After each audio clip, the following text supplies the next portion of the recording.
ITBP constable की जो vacancy है उससे रिलेटेड वीडियोस आपको प्रोवाइड किए जा रहे हैं, जिसमें अब तक 2 वीडियो आ चुके हैं। ये तीसरी वीडियो है। पहली वीडियो में हमने सिलेबस के बारे में बात किया था। ये आपका सिलेबस है, आप इसे देख सकते हैं।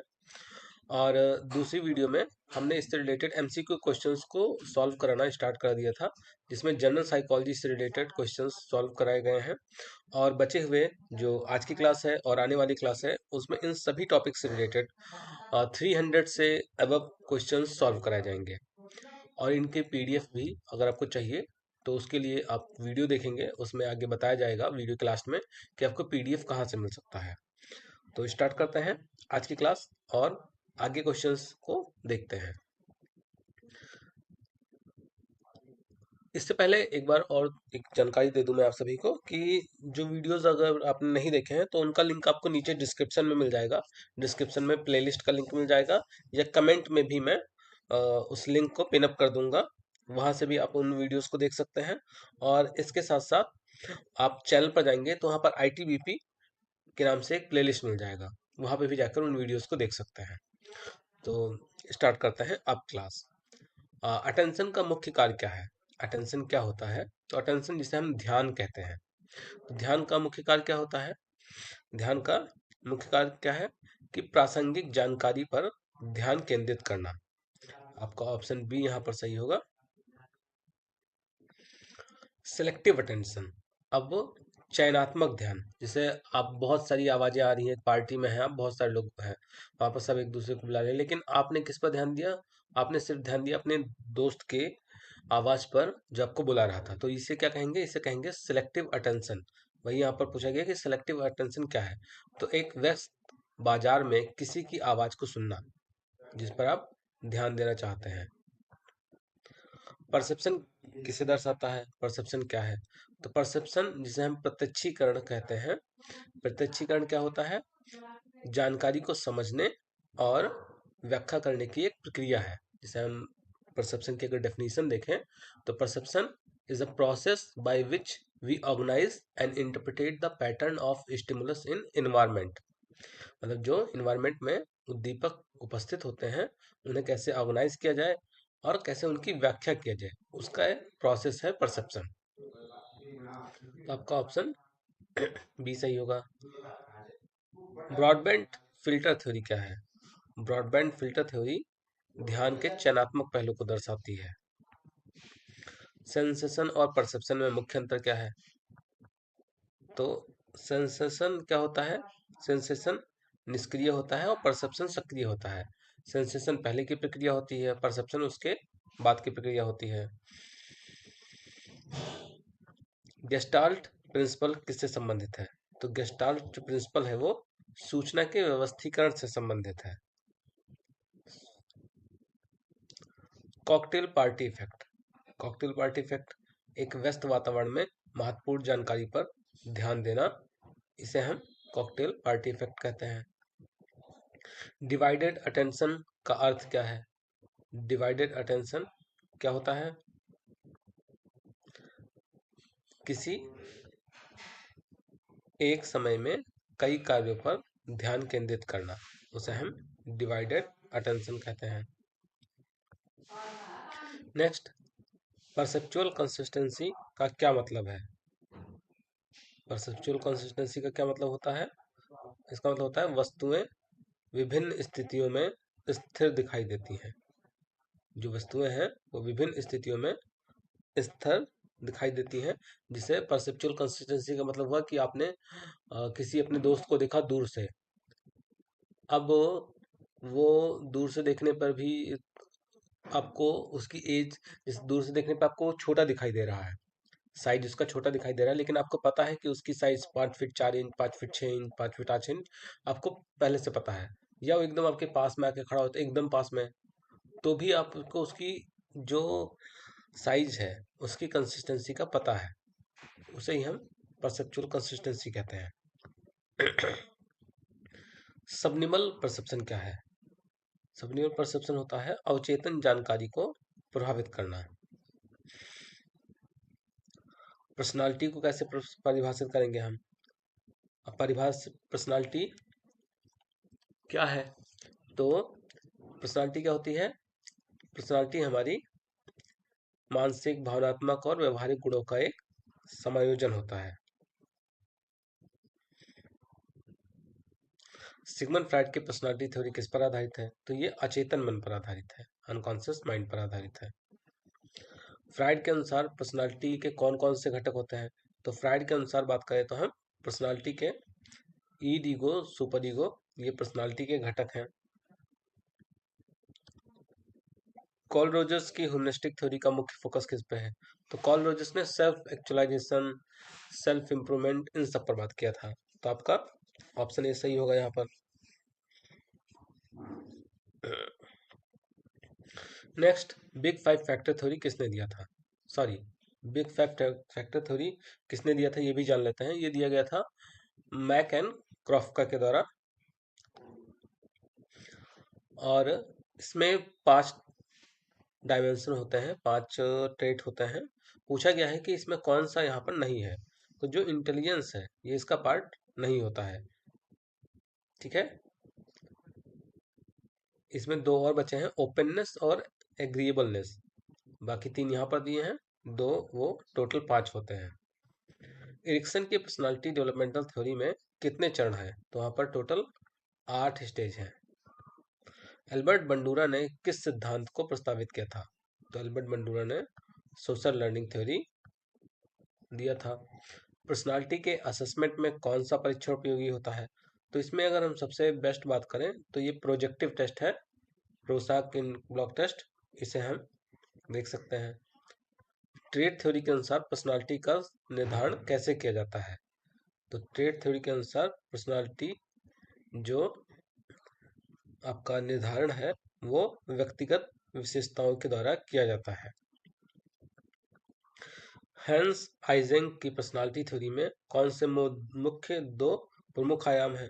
तो वहाँ पर आपका हैंस आइजेंक की इंट्रोवर्जन एक्सट्रोवर्जन पर्सनालिटी दी थी।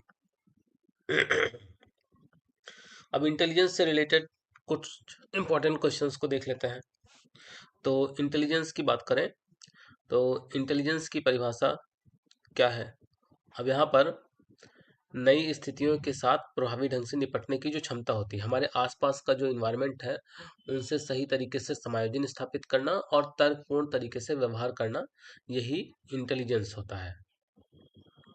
स्पेयरमैन की 2 फैक्टर थ्योरी में कौन से 2 घटक शामिल हैं? तो स्पेयरमैन की 2 फैक्टर जो थ्योरी है उसमें जनरल फैक्टर और स्पेसिफिक फैक्टर। हार्वर्ड गार्डनर की थ्योरी जो मल्टीपल इंटेलिजेंस थ्योरी है उसमें कौन सा शामिल नहीं है? तो उसमें इमोशनल इंटेलिजेंस नहीं शामिल होता है। ट्राइकिक थ्योरी ऑफ इंटेलिजेंस ये दिया गया था स्टर्नबर्ग के द्वारा। स्टर्नबर्ग की ट्राइकिक थ्योरी में कौन से 3 घटक शामिल होते हैं?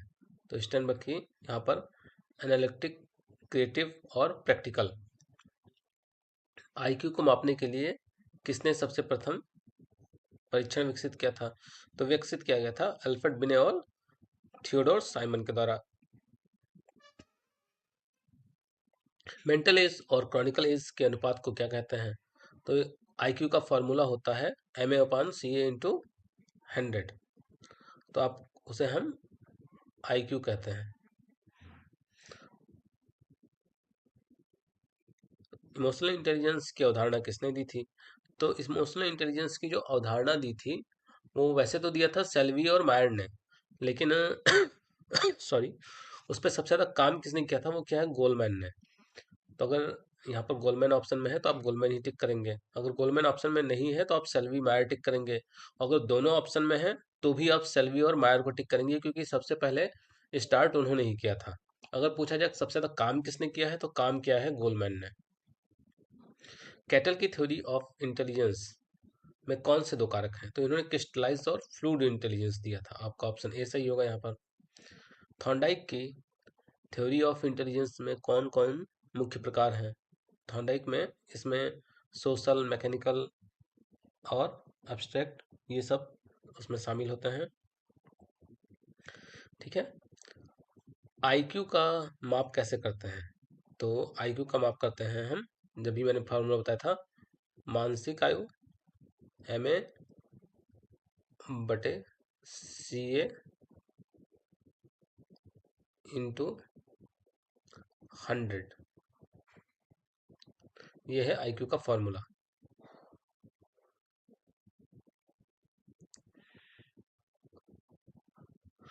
अल्फ्रेड बिनेट का IQ मापने के लिए कौन पहला परीक्षण था? तो ये बिने साइमन स्केल था। ये आपका ऑप्शन सी सही होगा। IQ परीक्षण में मेंटल एज का क्या अर्थ है? मेंटल एज का मतलब हुआ मानसिक आयु। जैसे आपकी एज तो मान लो है 10 साल, या एज है आपकी 10 साल के तो होगे नहीं, आप होगे कम से कम 18 के आसपास में। और लेकिन आप काम करते हो, मतलब आप 30 साल या 35 साल के लोगों का भी उनकी तरह इंटेलिजेंस रखते हो, उनकी तरह आपके अंदर सोचने समझने की क्षमता है। तो हम कह सकते हैं कि आपकी जो शारीरिक आयु है वो तो 18 साल है, लेकिन आपकी मानसिक आयु 30 के ऊपर है। इसके मापने के लिए बहुत सारे स्केल होते हैं। तो IQ परीक्षण में मेंटल एज का क्या अर्थ होता है? मेंटल एज का अर्थ होता है व्यक्ति की बुद्धिमत्ता के स्तर का मानक, या आप कह सकते हो कि मानसिक आयु। वेस्लर एडल्ट इंटेलिजेंस स्केल में IQ का औसत स्तर कितना होता है? तो IQ का औसत स्तर होता है, यहाँ पे जो ऑप्शन है उसके अकॉर्डिंग तो 100 होगा, वरना वैसे तो ये 90 से 110 के आसपास में होता है। स्टैनफोर्ड बिना इंटेलिजेंस स्केल का मुख्य उद्देश्य क्या है? तो इसका मुख्य उद्देश्य है व्यक्ति की मानसिक आयु और बौद्धिक क्षमता का मापन करना। IQ स्केल 100 से ऊपर होने का क्या अर्थ है? 100 से ऊपर होने का अर्थ है कि बुद्धिमत्ता औसत के आसपास में है। यहाँ पर औसत के आसपास में ऑप्शन में नहीं है, तो आप लिखेंगे औसत से अधिक है ऑप्शन। IQ परीक्षणों की सीमा क्या है? तो IQ परीक्षण संस्कृति और सामाजिक पक्षों को नजरअंदाज कर सकते हैं। नेक्स्ट, कैटल ने IQ परीक्षण के लिए किस प्रकार के परीक्षण को तैयार किया? तो कैटल ने क्रिस्टलाइज और फ्लूइड इंटेलिजेंस टेस्ट दिए। IQ में 70 से कम का क्या मतलब है? तो 70 से कम अगर है तो यानी वो मानसिक रूप से विकलांग है या डिसेबल कह सकते हैं। IQ का परीक्षण किस उद्देश्य से किया जाता है? तो इसका परीक्षण किया जाता है किस उद्देश्य से? व्यक्ति के मानसिक विकास की पहचान करने के लिए। नेक्स्ट, क्रिएटिविटी से कुछ इंपॉर्टेंट क्वेश्चंस को देखते हैं। क्रिएटिविटी को कैसे परिभाषित किया जाता है? तो क्रिएटिविटी क्या है? नई और उपयोगी विचारों को उत्पन्न करने की क्षमता है। Who propose the concept of divergent thinking? तो डाइवर्जेंट थिंकिंग को गिलफोर्ड ने दिया था। क्रिएटिविटी का सबसे प्रमुख घटक क्या है? वो है आपका इमेजिनेशन। क्रिएटिविटी को किस प्रकार से मापा जा सकता है? इसको हम माप सकते हैं विचारों की नवीनता और उपयोगिता द्वारा। कन्वर्जेंट थिंकिंग का क्या अर्थ होता है? कन्वर्जेंट थिंकिंग बहुत सारे विचारों को एक नई दिशा में लाना है। क्रिएटिव थिंकिंग की प्रमुख विशेषता क्या है? इसकी प्रमुख विशेषता है ओरिजिनलिटी। ओरिजिनलिटी, फ्लेक्सिबिलिटी, ये सारी चीजें इसके प्रमुख मानक हैं। स्टर्नबर्ग की टाइकिक थ्योरी में क्रिएटिविटी को किस भाग में रखा गया है?